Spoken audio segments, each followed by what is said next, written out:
Yesterday, I had the honor to present a resolution before you which you passed. In it, we stated that we wanted it to be clearly understood that we aim at a socialistic pattern of society. In that resolution, which deal with the economic policy, we have to give effect to that decision of yours because ultimately it is the economic policy which is going to shape that picture of India which you call the socialistic pattern.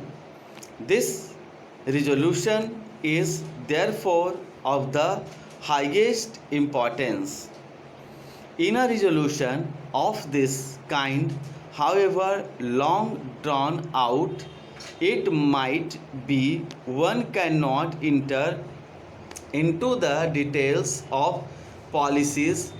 There is a danger in such resolutions, and that is what you may use striking words and vague phrases and imagine that you have given a great lead to the country.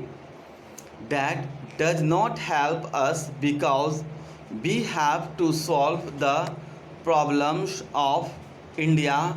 How to deal with those problems is itself a problem. The problems of unemployment and of raising the level of our people are not solved by broad decisions or slogans.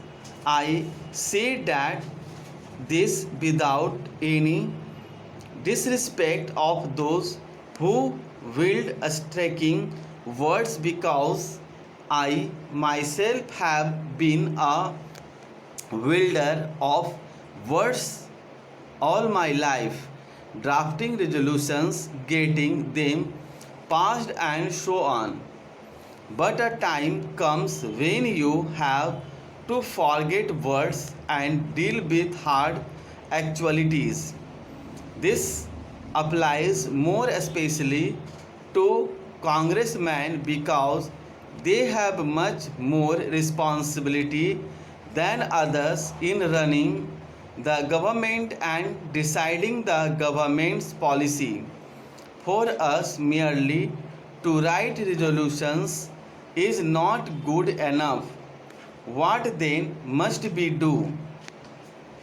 The only thing to be done is to sit down and draw up a plan, a detailed plan.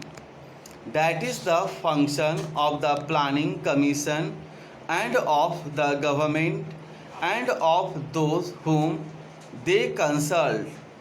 Obviously, a Congress session cannot sit down and draw up a 5-year plan. But in a resolution of this kind, we have to indicate the type of thinking needed in drawing up that plan.